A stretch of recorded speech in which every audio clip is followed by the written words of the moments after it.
의문점을 한 가지 늘 가지고 있었습니다. 오랫동안 가지고 있었는데요. 그것은 우리나라에 복음이 들어오기 전에 살았던 사람들, 복음을 들을 수 있는 기회가 없었잖아요, 환경적으로. 그러면 이 사람들이 예수를 안 믿었다고 해서 지옥에 가야만 하는가라는 문제였습니다. 우리나라에 공식적으로 복음이 들어온 해가 1884년입니다. 그러면은 1884년 이전에 조선시대 때나 아니면은 고려시대 때 아니면 그 이전의 사람들은 전혀 복음을 들을 수 있는 환경에서 살지 못했기 때문에 예수를 믿을 수가 없었잖아요. 그러면 그 사람들은 다 지옥에 가야만 하는가라는 것입니다. 더더구나 우리가 역사적으로 세종대왕이나 이순신 같은 사람들은 굉장히 훌륭한 사람들이고 또 선한 사람들이라고 알고 있잖아요. 이 사람들도 그러면 지옥에 갔는가라는 생각입니다. 성경은 믿음은 들음에서 나며 들음은 그리스도의 말씀으로 말미암느니라 라고 이야기를 했고, 또 로마서 10장 14절에서는 듣지도 못한 일을 어찌 믿으리요, 전파하는 자가 없이 어찌 들으리요 라고 하였습니다. 이 말의 의미는 믿음은 하나님의 말씀을 들음으로 시작되어지는 것인데 전파하는 자가 없으면 어찌 믿을 수가 있겠는가 라는 말씀이지요. 지금도 복음이 많은 곳에 전파되어졌습니다마는 그럼에도 불구하고 아직까지도 복음이 전파되어지지 않은 곳이 상당히 많이 있습니다. 복음이 전파되지 않는 지역에서 살고 있는 사람들은 심지어는 복음이라는 것이, 하나님의 말씀이라는 것이 있는 줄조차도 모르고 살아가고 있잖아요. 지난 주간에 EBS에서 방영해주는 세계 테마 기행이라고 하는 프로그램을 잠깐 봤는데요. 그 아프리카의 그 탄자니아라고 하는 나라 있잖아요. 그 탄자니아의 오지에서 살아가고 있는 소수 부족에 대한 얘기였습니다. 이 사람들은 문명과 완전히 거리가 먼 그런 삶을 살아가고 있었어요. 거의 원시 인간 형태의 삶을 살아가고 있었습니다. 인원도 많지 않았어요. 한 200명 정도 남짓. 그리고 문명과 거리가 먼 삶을 살았으니까 타지의 사람하고는 접촉을 안 한 거죠. 그러니까 복음을 들어봤을 리도 없을 것이고, 또 이 사람들은 굉장히 착한 사람들이래요. 욕심이 없이 살아간답니다. 그러니까 다른 부족하고도 갈등을 일으킬 일이 없다는 거예요. 자, 이 사람들은 전혀 복음을 접할 수 있는 기회가 없었었고 아주 착하게 살아가는 사람들입니다.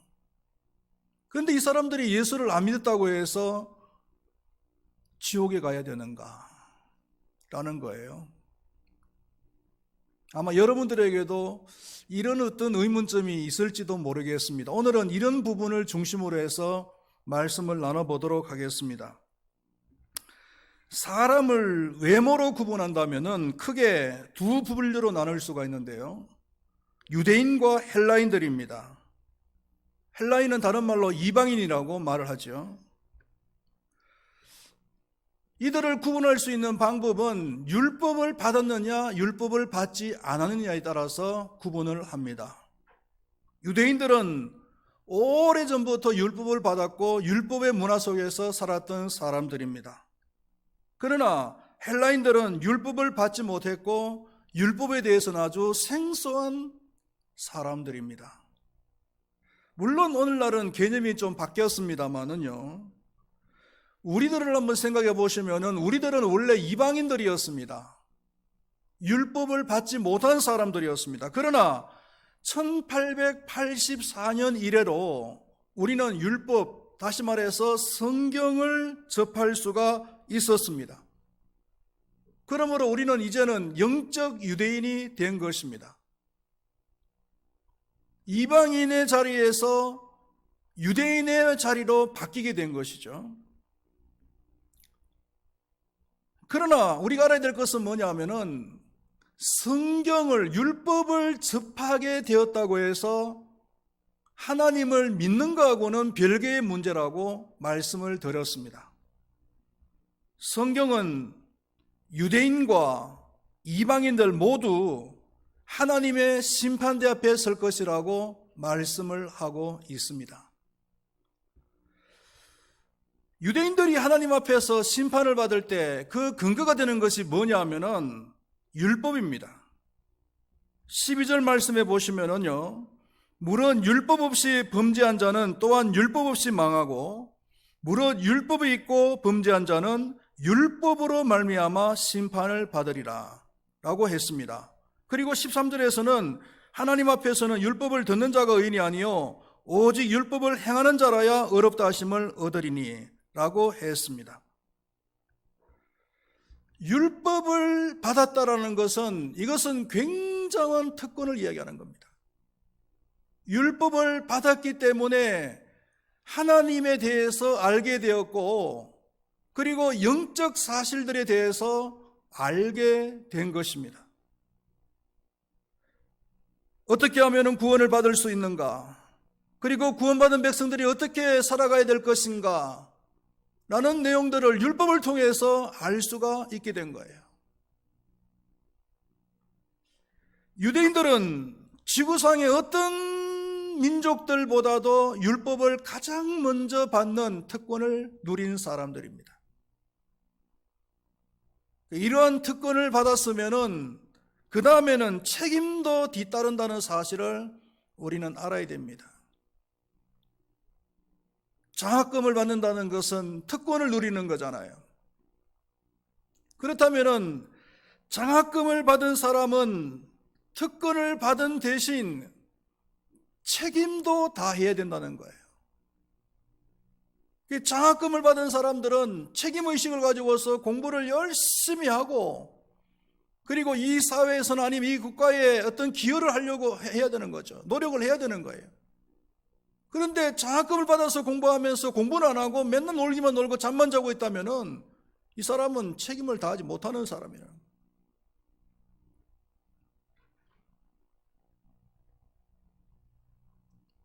우리나라에 사관학교가 있잖아요. 대표적인 학교가 육군사관학교라면은 육군사관학교를 다니면은 학비나 생활비나 아니면 심지어 용돈까지 국가에서 장학금으로 다 주잖아요. 그러면은 그 사람들이 육군사관학교를 졸업하고 그리고는 나는 자유다 라면서 자기 마음대로 직업을 선택할 수 있습니까? 그렇지 않잖아요. 최소한 10년 동안은 국가의 기관인 군 부대에서 근무를 해야 될 책임이 있는 거예요. 그래서 10년 동안은 다른 직업을 택할 수도 없습니다. 의무적으로 책임으로 10년 동안은 군대에서 근무를 해야 돼요. 만약에 육군사관학교를 다니면서 장학금을 받아 공부해 놓고는 나는 군부대에서 근무하기 싫다 이런 사람이 있다면 그 사람은 국가가 그 사람에 대해서 고발을 해버립니다. 고소를 해버립니다. 그러면 그 사람은 장학금 받았던 거 그대로 다 토해내야 돼요. 우리는 복음을 받았고 그리고 직분을 받은 사람들입니다. 특권을 받은 사람들입니다. 그렇다면 책임도 다해야 된다는 사실을 여러분들은 기억하시기를 바라겠습니다. 그 다음에 이방인들의 심판의 근거가 뭐냐라는 겁니다. 오늘 설교 말씀에 초점이 될 수가 있는데 이방인들은 율법을 받지 못한 사람들이잖아요. 그렇기 때문에 율법을 대고 그 사람들에게 심판의 기준을 삼으면은 이거는 문제가 있는 거예요. 이방인들은 양심으로 심판을 받습니다. 14절과 15절 말씀을 우리 한번 다 같이 봉독을 해보도록 하겠습니다.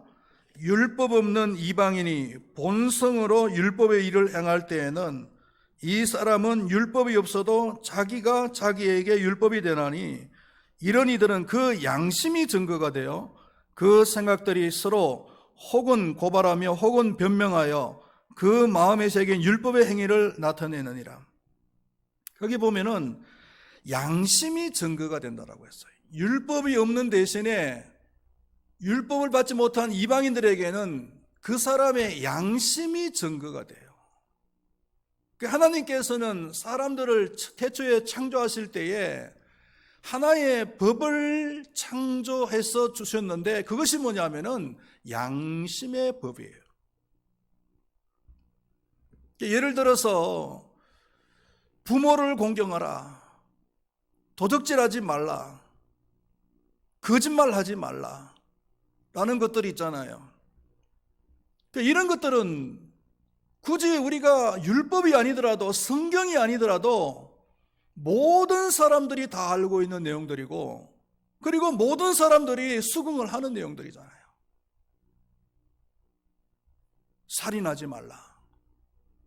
이거는 굳이 율법이 아니더라도 성경이 아니더라도 교회 밖에 있는 사람들도 이방인들도 다 알고 있는 내용들이에요. 살인하는 것은 이건 나쁜 거다. 보편적인 것들입니다. 제가 어릴 때 저희 어머님이 예수님을 늦게 믿으셨기 때문에 제가 어린 시절에는 저희 어머님이 교회를 안 다니셨어요. 물론 제가 태어날 때쯤에서 한 몇 년 동안 교회를 다니셨다고는 하시던데 그 이후로는 쭉 교회를 안 다니시다가 제가 신학교 갈 때쯤에서야 이제 비로소 신앙생활을 시작하신 분이거든요. 근데 어릴 때 늘 하시는 말씀이 뭐냐면은 부모를 공경해라. 그러면 복 받는다. 그리고 밖에 나가서 절대로 싸우지 말아라. 그리고 거짓말하지 말아라. 이게 우리 어머님이 어릴 때 저에게 가르쳐준 내용들이에요. 그런데 나중에 저도 중학교 때 가서 예수를 믿기 시작했는데 중학교 가서 예수를 믿고 성경책을 보니까 성경책 안에 그 내용이 다 있는 거야. 우리 어머님이, 예수도 안 믿는 우리 어머님이 성경책을 열심히 보시고 난 뒤에 터득하셔가지고 저한테 그렇게 가르쳤겠습니까? 아니에요. 그저 양심에서 우러나오는 마음으로 저한테 교육을 하신 거란 말이에요. 거짓말하는 것은 안 좋다. 이웃과는 서로 사이좋게 지내야 되지. 싸우는 것은 좋지 않다. 이런 것들 말이죠. 그리고 특별히 부모를 공경하라는 말씀을 많이 하신 것 같아요.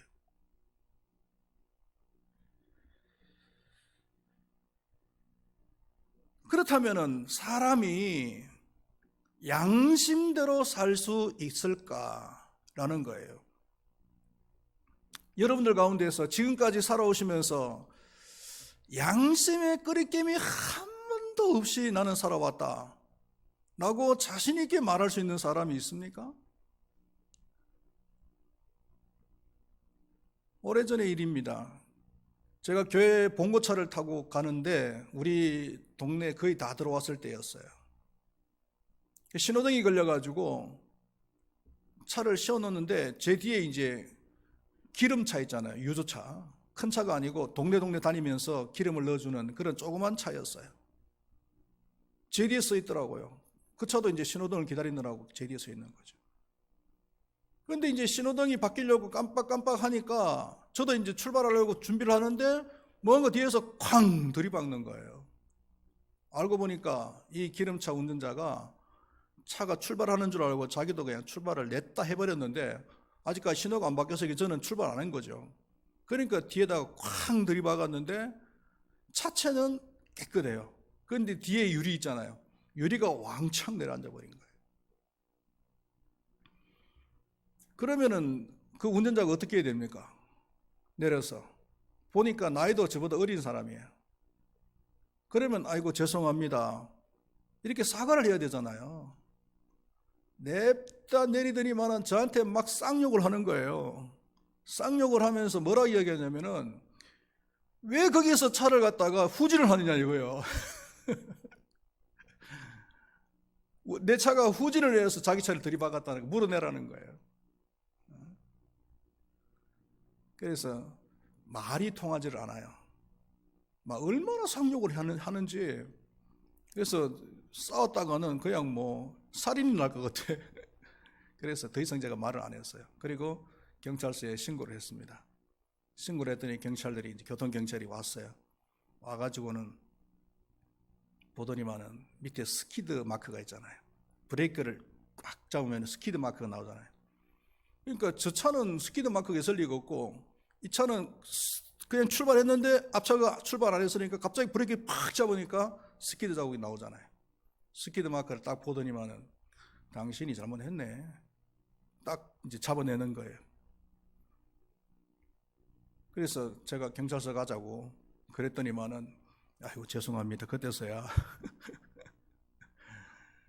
그래서 어떻게 하면 좋겠냐고 그러길래 그 경찰관이 뭐 차체는 괜찮으니까 그냥 유리만 그냥 갈아주라고 그렇게 이야기를 하더라고요. 그래서 그렇게 해주라고 해가지고 자기가 잘 아는 카센터에 가가지고 이제 유리를 가는데, 그 당시 돈으로 유리값만 한 27만 원 정도인가 제 기억으로 그렇게 하더라고. 비싸더라고요.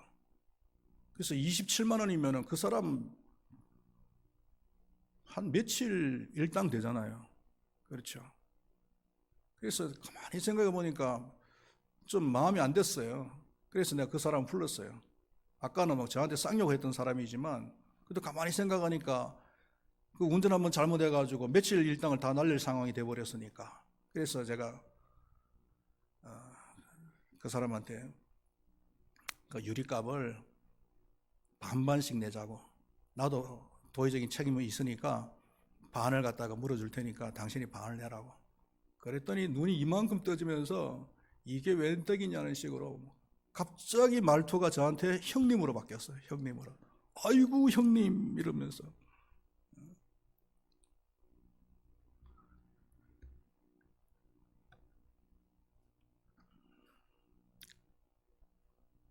양심을 속인 거죠. 양심을. 분명히 자기가 출발해서 들이박은 것을 뻔히 스스로 알 텐데 그거 물 물어주기 싫으니까 그냥 후진했다고, 후진해서 자기 차를 들이박았다고 그렇게 거짓말을 하는 거예요.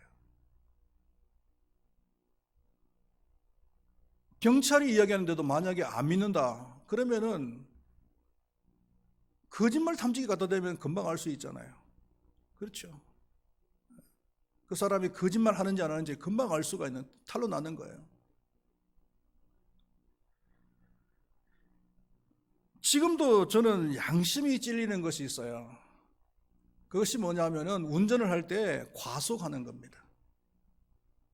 과속에서 달리다가 과속 카메라가 나타나면 갑자기 속력을 팍 줄이는 거죠. 이게 운전할 때마다 제 마음에 양심이 갇히게 되는 부분이에요. 그러다가 지난번 실수해가지고 과속 카메라 찍혀가지고 5만 6천 원 물었지만요.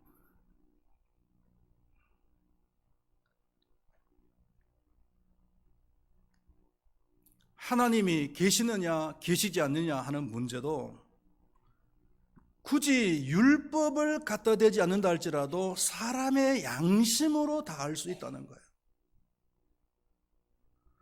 로마서 1장 20절 말씀에 창세로부터 그의 보이지 아니하는 것들 곧 그의 영원하신 능력과 신성이 그가 만드신 만물에 분명히 보여 알려졌나니 그러므로 그들이 핑계하지 못할지니라. 하나님의 능력과 신성이 하나님께서 만드신 만물들 속에는 분명히 드러난다는 거예요. 그럼에도 불구하고 하나님을 모른다, 하나님이 없다 라고 얘기하는 것은 그건 나중에 주님 그 하나님의 심판대 앞에 섰을 때 핑계할 수가 없다는 거예요.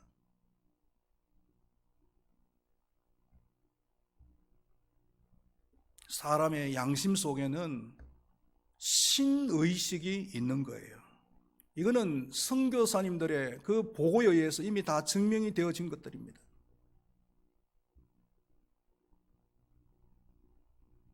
선교사님들이 들어간 지역마다 그 지역에는 각자 나름대로의 그 신을 만들어 놓고 신을 섬기고 있어요.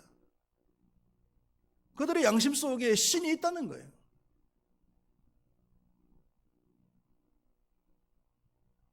신이 없다, 하나님이 없다라고 말하는 것은 이것은 자기의 양심을 속이는 것이다. 그러면은 처음으로 돌아가서 우리나라 역대 왕 중에서 가장 선왕이라고 하는 세종대왕이나 임진왜란 때 온갖 모함 속에서도 불굴의 의지로 나라를 구한 이순신 같은 사람들, 이런 사람들은 지옥에 갔는가? 라고 하는 문제입니다. 여기서 던질 수 있는 질문이 있는데 그게 뭐냐면은 세종대왕이나 아니면 이순신 같은 사람도 평생 양심에 한 번도 걸리는 일이 없었을까? 자신이 말하는 것이나 행동에 양심에 걸리는 적이 한 번도 없었을까요?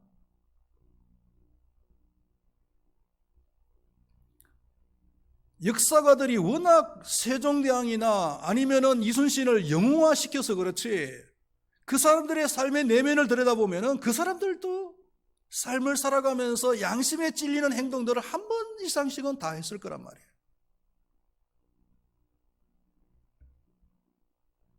그러므로 그들도 지옥에 갈 수밖에 없는 거예요. 예수를 믿으십시오라고 이야기하면은 간혹 대답을 이렇게 하는 사람이 있습니다. 저는 예수를 안 믿고 제 양심을 믿을 거예요. 그냥 양심이나 믿으랍니다. 이렇게 대답하는 사람들을 들어봅니다. 물론 그 사람 자기 양심에 자신이 있는 사람이겠죠. 그런데 10가지의 양심 중에서 8가지, 9가지를 지키더라도 단 한 가지를 지키지 못한다면 그 사람은 양심에 걸리는 사람이고 그리고 지옥에 갈 수밖에 없는 거예요.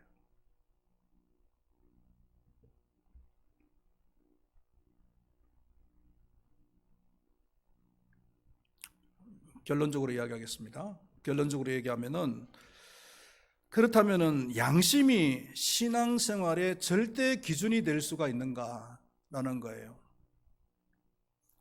절대 기준은 될 수가 없습니다. 단지 하나님 앞에 섰을 때 나는 몰라서 하나님을 믿지 못했다. 나는 몰라서 하나님의 말씀대로 율법대로 살지 못했다. 핑계할 수 없는 기준은 된다는 거예요. 우리 신앙의 절대 기준은 오직 하나님의 말씀인 줄로 믿습니다. 하나님의 말씀을 통해서 하나님을 구체적으로 알 수 있고요. 하나님의 말씀을 통해서 구체적으로 구원받을 수 있는 방법을 알 수가 있고요. 하나님의 말씀을 통해서 구체적으로 구원받은 자들이 어떤 삶을 살아야 되는지, 어떻게 책임 있는 삶을 살아야 될지를 알 수가 있는 것입니다. 그리고 두 번째로 우리가 결론 지을 것은 뭐냐면은 양심으로는 구원을 받을 수가 없다는 겁니다.